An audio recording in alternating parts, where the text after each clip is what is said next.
Welcome to the Tank Podcast.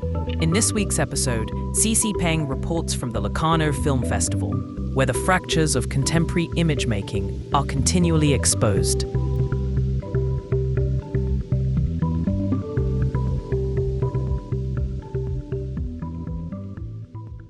Locarno, the Swiss-Italian city just 2 hours from Milan, has been a holiday resort town since the 19th century, when well-to-do travelers from northern Europe came for the views over crystalline Lake Maggiore.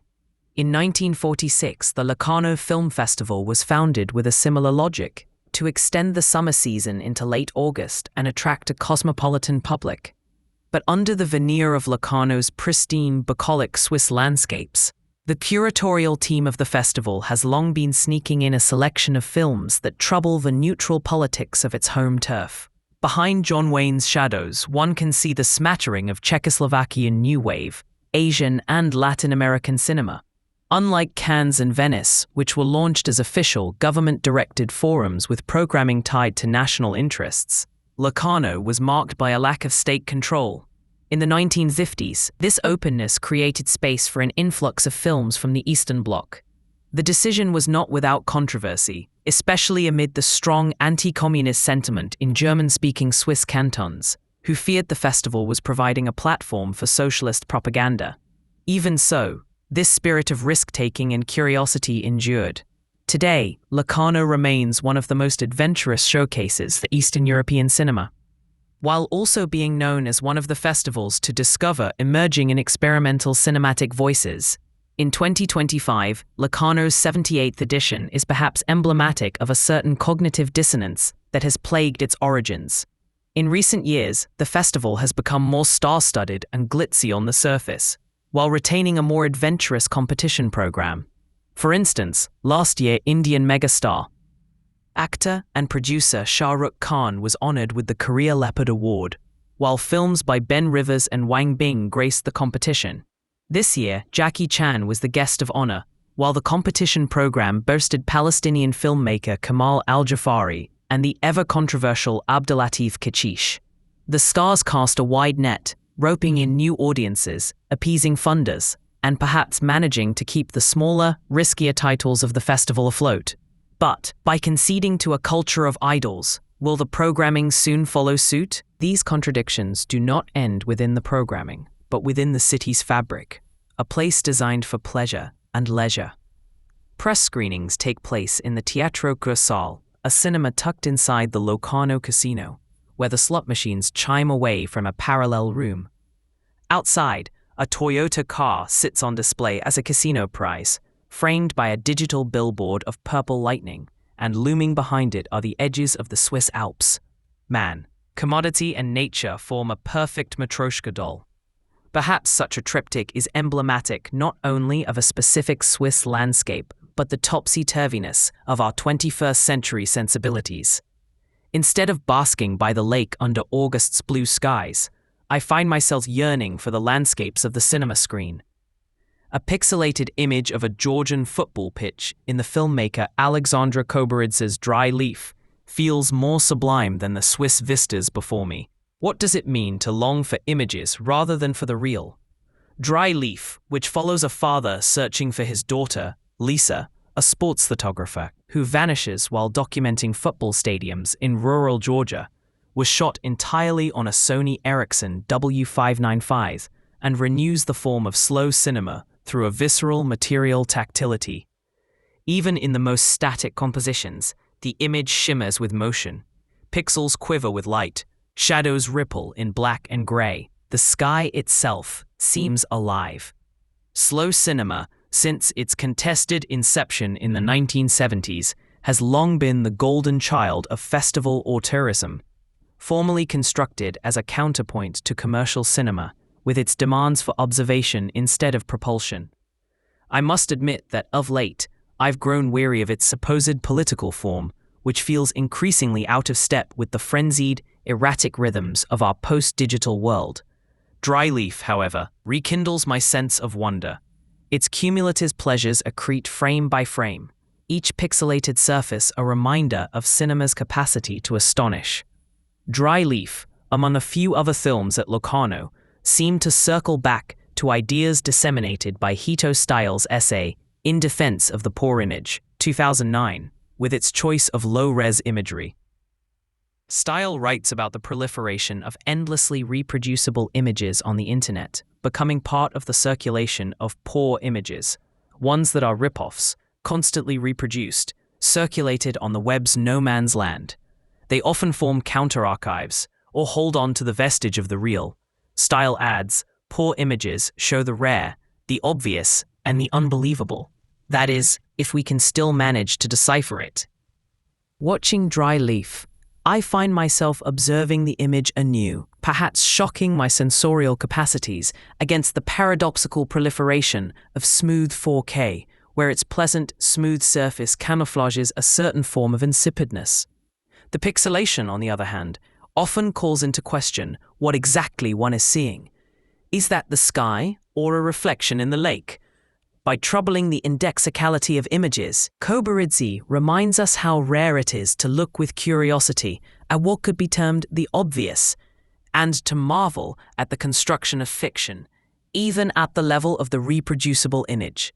The 3-hour film is a road film of sorts, following Irakli, the director's father, David Kobaridze, and his daughter's friend Levan, Otar Nijaradze, on a hapless Beckettian pursuit. As each trail is met with Lisa's absence, she is nowhere to be seen. And indeed, many daughters and sons seem missing from their home villages too, having left for the cities. We only catch glimpses of the elders and the children.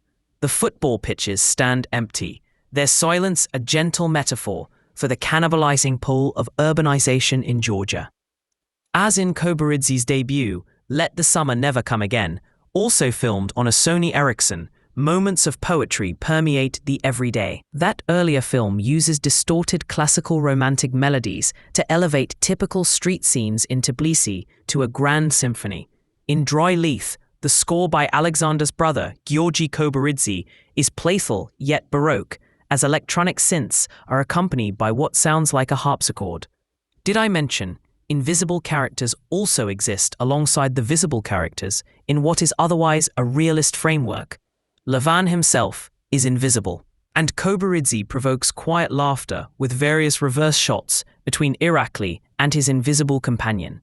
Whether this is a budget constraint or a waggish conceit, the invisible character also function as a synecdoche for loss, for a nation under change, for the growing distance between a father and a daughter. I've been affectionately plugging Dry Leaf as a sports film to some of my friends, as the image of football pitches become the central refrain of the work.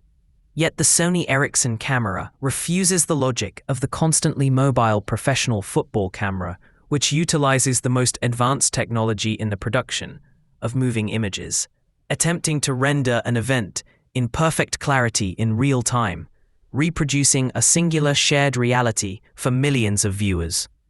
Instead, Kobaridze's blurry, static football fields lean towards still life's painting.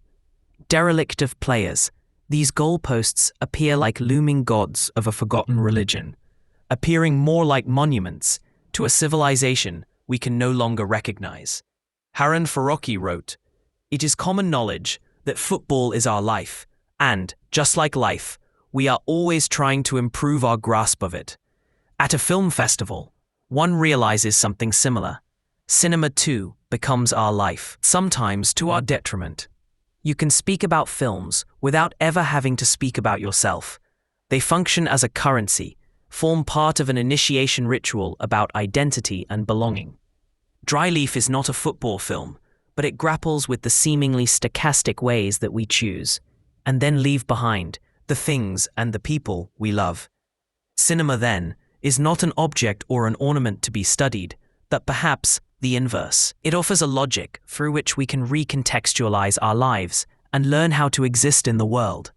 Each day of the festival, I open my eyes first at the local Ibis Hotel, where you can find sunset ombre boiled eggs on the breakfast menu, before venturing out to the cinema. Each evening ends with a midnight swim in the Lago Maggiore, with the moon illuminating the warm waters. So few people are out at night that it feels like you're a child sneaking around at curfew. The days are perhaps less cinematic, Often, it involves a grueling walk under the August sun to Palexpo, the largest screening space with a capacity of around 3,000 seats, without enough windows and with very little air conditioning.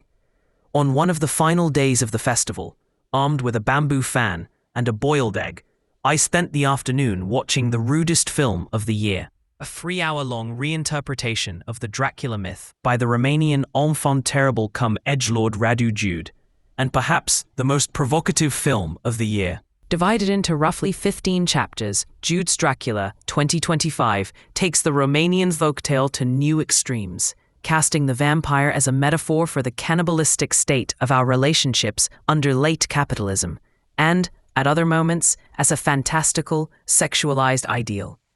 I can't say I enjoyed the film, but I appreciated it as a provocation of what cinema could be.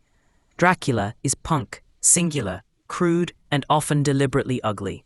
A narrator, Jude's stand-in, played by Adonis Tansa, guides us through each chapter, agonizing over his writer's block and even enlisting AI to help write a commercial, box office-friendly version of the story. However, it's clear that such deranged visions could have only been invented by Jude's twisted brain. There is something Chauceresque in the narrator's interjections, where our poets once invoked the sacred muses for inspiration. We now turn to their technological counterpart. In Jude's account, the AI idol is mistaken for a god, and each of its deranged visions is received as if it were a revelation. As Tansa notes, all the ingredients needed for this filmmaker's commercial film are sex, nudity, gore, feelings, and slapstick humor. Dracula lurches between genres and cinematic forms. Reappropriated archival footage of Murnau's Nosferatu, 1922, is reimagined as lewd advertisements. While Ilinka Manolake, from Jude's 2023, Do Not Expect Too Much from the End of the World, plays a medieval widow who buys a dildo harvested by a young farmer. He thought he had harvested corn, but what sprouts instead is a field of phalluses in Jude's crude twist on Jack and his beanstalk. Much of the film's spectacle, however, is outsourced to AI. Jude explains during the press conference that faced with budget constraints, he turned to generative tools to visualize scenes too costly to stage. A violent shootout at a gaming company's office during the workers' strike, and most of the explicit sex scenes. In Hito Steil's new book, Medium Hot, Images in the Age of Heat, she writes that the poor image, in its 2009 form, has all but disappeared, making way for the burnt-out image, where most images circulating on the internet will no longer be indexical freeze-frame shots of real life, but a statistical form of image-making, born from AI tools such as Stable Diffusion and DALL-E, which mine datasets for representations of reality. In other words, AI is Jude's own vampire, with a parasitic desire for extraction, or as Style calls it, the large-scale kidnapping of data. Throughout the film, AI-generated pornographic sequences are lurid and grotesque, as vaginas pulsate into tooth-like forms, limbs twist in superhuman contortions, and erect penises dominate the frame as its longest objects. Yet these images are hardly new. They are exaggerations of what we already know from pornography and from a tradition of misogynistic horror cinema like 2008's Teeth. Reflections of an internet and a reality constructed by a culture of continued exploitation. The non-AI segments, shot on an iPhone, are blurry, shaky, and often infuriatingly shambolic. Autofocus flickers unpredictably. Low-lit images glow orange in night sequences, and the camera rarely settles.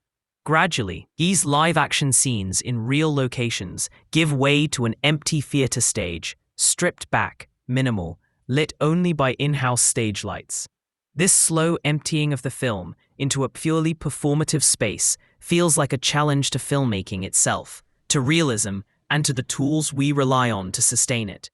Perhaps Jude is provoking the very idea of what a national cinema should portend. Dracula, after all, springs from a popularized Transylvanian folktale. Inspired by the medieval prince Vlad the Impaler, Dracula similarly subverts the prestigious European festival circuit's constructed narrative for non-Western selections. One can usually expect a social realist drama of adrift working-class characters, rendered in somber, stylish tones, designed to elicit a sanctified empathy from an international audience. What makes Dracula's final chapter so striking is its uncanny mimicry of this very formula. In a tender vignette, a bin collector father slips away from work to watch his daughter recite poetry as part of a school performance. He keeps to the fences so as not to shame her with his uniform. Cynical though it may sound, Jude seems to know exactly what the industry's vampires crave: to gorge on such moments and distill them into a single, consumable image of a nation, precisely what his fractured, unruly vision resists. Perhaps what makes Locarno so strange is its constant self-revelation of its unevenly constructed nature. It does not try to suggest that cinema can change the world, like many other programs would like to suggest. As a mix of the profane and the sacred, the city mirrors the crisis of contemporary culture, a space where commerce and critique, false idols and provocateurs coexist without resolution. To hear more podcasts from Tank, you can subscribe on all major podcast platforms or follow us on SoundCloud. The theme music for this podcast is by Himera.